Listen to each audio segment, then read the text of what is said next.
on, we're moving on to another form of travel, and that this time Time travel. The main thing I need to outline at first is that if we knew exactly how to travel through time, trust me, you'd know about it. I'm just talking hypothetically. I'm just talking theories. These are theories that have been backed up by mathematics. This is what my project's about. So before I go into it, I want to talk about why. Why did I choose this project? And it was Mrs. Cartwright who asked this first question when I finally decided on this topic a year and a half ago. She asked me, why did you choose this topic over, I don't know, baking cakes? My response was quite simple. We know how to bake cakes. Other reasons why I might have done this project, it's still relevant. It's relevant not only in the way we understand time, but also the way we understand the universe and where we come from. And of course, I'm sure there are many of you who would want to travel back to a moment in your time and maybe relive it or change something. It would have incredible benefits. So before I talk about time travel, of course, I've got to decide, what is time? This was covered in 1715, as early as 1715, between Gottfried Leibniz and Isaac Newton through his correspondent, Sam Clark. It's called the Leibniz-Clark correspondence. And they spoke about a lot of things, but the main thing they argued was, is space real or not? Is it an actual thing? This is the argument for, is it relative or absolute?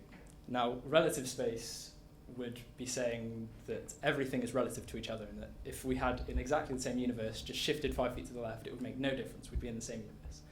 Isaac Newton disagrees with this. He says that everything has a fixed place. And he argues this with the idea of two rotating spheres. If you were to imagine two rotating spheres, A and B, connected by a string, and if they were to rotate with each other, if you had the tension in the string and you knew what one was doing in relation to the other, you would have no idea of what the spheres would actually be doing together. One could be going around the other, or vice versa, or they could be going around each other. Whereas Isaac Newton argued that if you knew where it was exactly in space, and you knew its exact momentum, you could find out what the other one was doing. And so, for the purposes of my argument and my topic, without getting into philosophical arguments, we can assume that time is a real thing, it's a real substance, because space is a real substance. And how are they linked? Space-time. In everyday life, we consider Euclidean space. We think of three coordinates, three dimensions. Whereas in reality, it's not quite that simple. We use a four-coordinate system. Minkowski space is an example. This is to consider that if I'm to move my hand away now, my hand was at that point 2 seconds ago. So it considers time as a coordinate as well as geometry. And one of the main ways of achieving time travel is to manipulate space-time. And this can be done, as you can see, by gravity and velocity. And I'm going to go into this now. It's important for time travel to the future. In 1971, an experiment was done with clocks. They kept a clock stationary, and they sent a clock on a high-speed jet, 600 miles an hour, round the world. And when the high-speed jet returned, it was shown that there was a discrepancy with the clocks. The clock on the jet had experienced time faster than the clock that stayed still. So you could argue that this clock has gone to the future. It's gone a few microseconds into the future. And this is what this is describing. If you're the subject of going to the future, you witness time at a normal rate, nothing changes, but the outside world looks to be going slowly. Similarly, if you're on the outside looking in, it looks like time's going at a normal rate, but the person inside is going very, very fast through time. And as I said, manipulating space-time. This is what I'm going to go on to. Through velocity. Now, the next diagram is very complicated. It took me a long time to come up with this.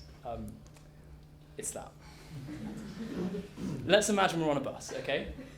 And the first part, you can see that, imagine a beam of light. It's going up and down, up and down. That's going a set distance at a set speed. It's traveling at the speed of light, and it's going that distance. So we know how fast it's going through time, because we know that distance, speed, and time are all related. However, to the outside world, if we're traveling, it looks like our light beam is taking a much longer path than it actually is. So they'd witness a different distance, but the same speed. So there'd be a discrepancy in the time. And this helps prove the 1971 argument, the 1971 experiment. This is why it worked. Anti-gravity. Gravity works in the same way as going fast, just the other way around. So if you have a strong pull of gravity, you're going through time quicker.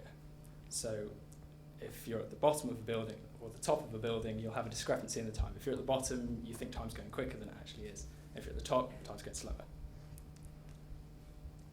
Black holes, an interesting example.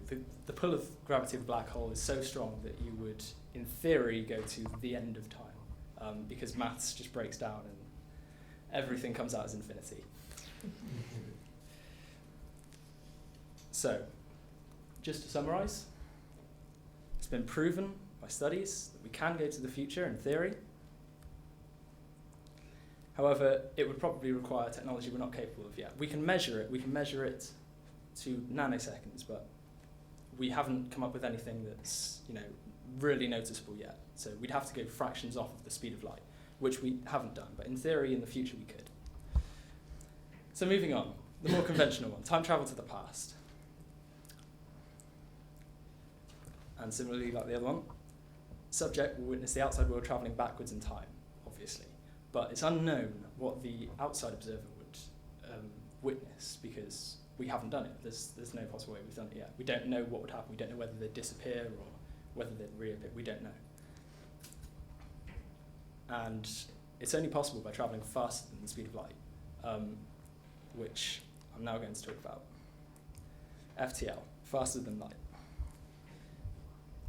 Can't be achieved through conventional methods. We can't drive a car faster than this. We can't accelerate and get it to the speed of light. Maths doesn't let us. The maths says that it would require an infinite amount of energy to do that.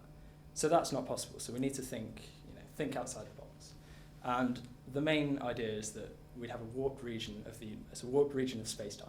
And there are many ways of doing this. I'm going to go through some examples. This is called Alcubierre Drive. It looks quite odd.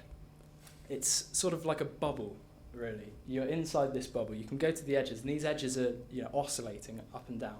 So if you were to travel on the edges, you'd be travelling at a normal speed for you locally. You wouldn't be breaking the speed of light. But to the outside, inside this bubble, it would appear that you were actually travelling faster than the speed of light. So in theory, you would go backwards in time. As I've mentioned, bubble is space-time. You wouldn't be travelling faster than light locally. There is a downside, however, that if the theory is that you would never be able to leave. So that's not really beneficial to us because we want to go backwards in time to the Earth. But it is still theoretically possible. The next theory is the theory of wormholes, which could be, black holes are sort of an example of this, except they end at the bottom. They end here, and so if you were to go into it, in theory, you'd just be smashed to pieces. Whereas here, with the theory of wormholes, if you were to go in, the light from you at the start here so you'd effectively be beating light in a race, which would mean in theory you'd get there before you were supposed to arrive, which means you'd travel backwards in time.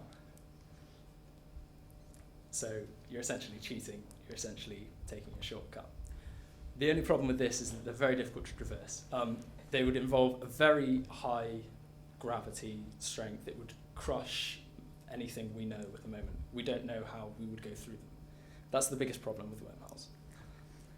Now, let's say that we can travel through time. Let's say we know how to. What problems would this bring up? There are three main problems. There are three main paradoxes. The first one is the twin paradox. This is related to time travel to the future. We then have the famous grandfather paradox, which is related to time travel to the past, and a variant of the Fermi paradox, which I will explain in a minute. So start with the twin paradox. Say you have two twins. One stays on Earth, and the other flies on a very fast spaceship off to a distant star and back. Now, for the one who flew there and back, it may only take a year, half a year, whereas for the person on Earth, it's taken, say, 25, 50 years. So one's much older than the other. Is has time travel really taken place? Have you really gone to the future, or have you just warped time? It's a question I think I'd leave to the philosophers as opposed to me being a scientist. Grandfather paradox. This is the one most people think of. If you were to go back to the past, kill your grandfather before your parent was conceived, would you cease to exist? This is a problem that has plagued time travel since the first idea of time travel. There are many ways of thinking about getting around this. One of them is that perhaps time travel would take you to a parallel universe where everything was similar or exactly the same. But if you were to kill your grandfather, it would make no difference. You just wouldn't be born in this parallel universe, but you'd still be there. And another one that's been suggested by a lot of philosophers is that free will is affected. If you were to try and shoot your grandfather, the gun would jam. Or if you were to try and push him off a bridge, he would miraculously survive. Maybe you just physically cannot do it. There's the concept of free will is spoken a lot about by philosophers. And the Fermi paradox variant. This was proposed and then quickly opposed by Stephen Hawking. It comes from the idea of extraterrestrial life. The absence of extraterrestrials maybe suggests that there aren't any. This is the same thing for time travelers. That because we haven't seen any, is it possible? And again, there are a couple of ways of getting around this. The first one is that perhaps maybe time travel is seen as a pretty dangerous thing. Perhaps it's used very cautiously or even not at all. Another one is that perhaps we can only go back to the instant in which time travel was created. Perhaps we can only go back to that point, and because we haven't invented it yet, perhaps we can't go back further. And similarly, as I mentioned with Alcubierre Drive, that you can't leave. Maybe that's another reason why we haven't seen any visitors from the past. So to conclude, time travel is definitely a possibility. Time travel to the future, we already know happens. We've already measured it. Last year, in fact, using very high sensitivity clocks, they measured time dilation, which is what time travel to the future is officially called. They measured it with speeds less than 10 meters a second. That's slower than Usain Bolt. So in theory, we could measure how much longer Usain Bolt actually took to complete his famous 100-meter run that he thought it took. It probably took him like 9.7 seconds, whereas we recorded it as 9.69. We can measure that now. Time travel to the past would require a different part of the universe that we haven't met yet. Again, I've just speculated about theories, but up until a few years ago, black holes were just theories until we discovered them, and we discovered them, and we now know a lot about them. Perhaps, maybe, they're out there, and we just haven't found them yet. And of course, there are still a few unknown consequences, and even benefits to time travel that we haven't considered or haven't thought about yet. Any questions?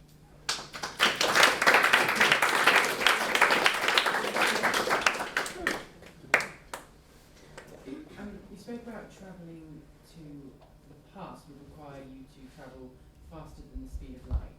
I'm assuming that you mean faster than the speed of light in a vacuum. So if, as light enters the dense medium, it slows down, what if we were able to go faster than the speed of light if it were in a dense medium? Right, I actually did come across that. I didn't mean to, I wasn't looking for it, because it doesn't invoke time travel. It does, that is a very good point, it does, however, come up with something called Cherenkov radiation, which I didn't really look into, but it would be really interesting to look into. Unfortunately, I didn't look into it because it wasn't part of time travel, but it's really fascinating. Yeah. You mentioned that wormholes might not be able to exist. Why is that? Problem with wormholes. Hold on, I'll try and get back. I mentioned that it would be there'd be a strong gravity pull, and I mentioned black holes would stop. Okay, they'd stop sort of in the middle. So that the opening is, there's an opening and there's another side. There'd be, as you can see on the diagram, there'd have to be this negative energy. Gravity always attracts, which is unusual for physicists. We don't know why. And there are some theories based on Einstein's equations that actually there could be a negative version of gravity, and we have actually created very small amounts of it, but we don't understand how that amount of negative energy could be used. We're not sure how it would work. With regards to wormholes, you said one of the problems was the fact that even if like they happen, the problem is we can't go through them because we don't have stuff that can withstand that much pressure. But we're currently building stuff that can stand with pressure in the sea. Do you think that could help us with regards to things like time travel? Yeah, potentially. Potentially, technological advancements would, enable us to go through. Also, for it to actually stay together, it would have to be made of very exotic materials that we probably haven't come across. So perhaps we could use the knowledge of what's inside the wormhole to make materials. But yeah. I'm just interested in aging compared to time. Yeah. You were saying with Usain Bolt, it would have taken him 7 seconds, but we recorded it at 6.9 or something around that. Yeah. Would he have aged more? Because we normally associate time with age, but as he's lasted a longer period of time compared to what we saw it as, would he have aged more, do you think? So I'm just trying to work it out in my head. I reckon I got the Usain Bolt quote wrong. I'm trying to think. He would have, because he was going faster, he would have aged less. Okay. So anyone who frequently travels very fast in a car, by boat, whatever, are actually, aging slightly less because they're going faster through time. And yeah, he would have, but it's very small to measure. I'd say. Do you believe that time travel in the classical sense, where you hop from one location to another, is possible, or the only way we're going to get to the past future is by manipulating time, space, and either contracting or dilating it? Yeah, no, I don't think there's any cheat of hopping back. I think it would be, very much you'd have to travel all the way back to get there. I don't think there'd be a cheat. Wormholes are a way to cheat your way to another location, but not another location in time. Do you think, it's your own personal view, that you could stay in the same place and everything else would go backwards, or do you think that everything else would stay the same and you would go backwards, like literally? Well, we've seen with that, as I mentioned to the future, that everybody seems like they're going the same rate through time. You don't feel a change, so it's actually quite relative. If I'm in a car, it looks like I'm going normally through time and you're going slowly. Whereas if you're on the outside, you think you're going normally through time and you're thinking I'm going faster. There's actually no real way to measure it. You've already said quite a few times that obviously when we're moving, we feel time at a different pace to everyone else, or everyone else feels time at a different pace, whatever.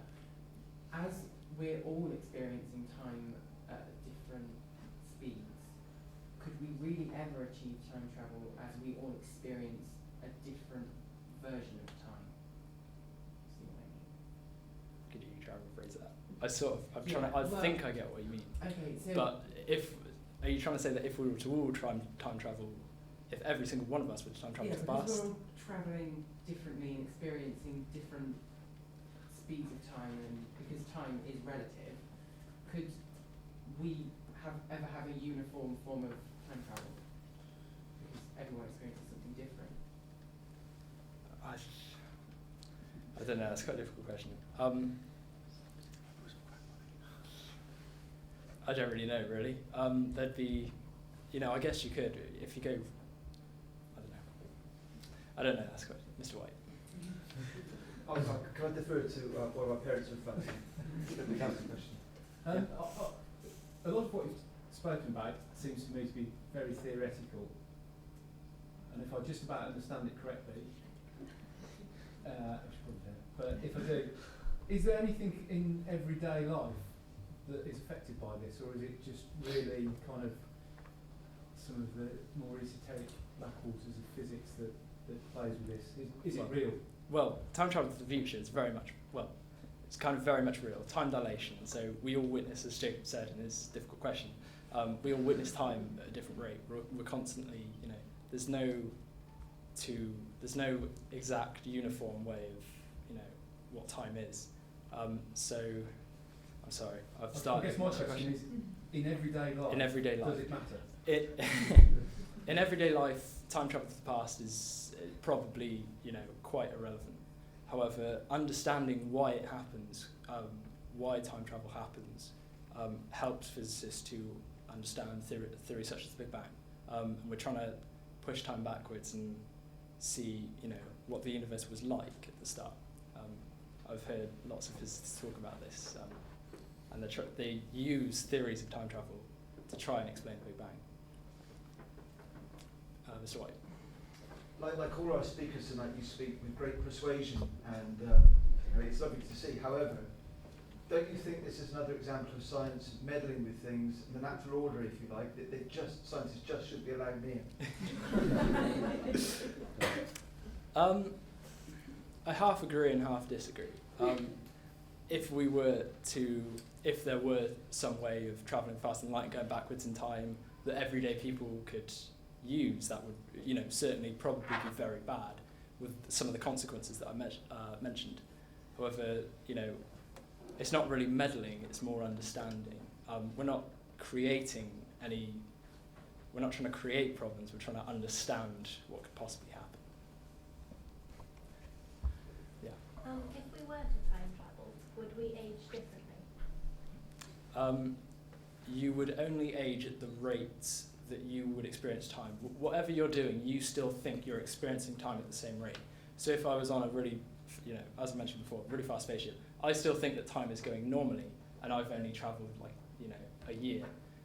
So it's really quite relative. You age at the same rate. You still think you're going at the same rate of time, whereas it's only to another person that you're actually travelling differently through time. Yeah. If you went back, do you think there'd be a duplicate of you, or do you think you would just go back and still be you? Would there be two of you? And then if you did it again, would there be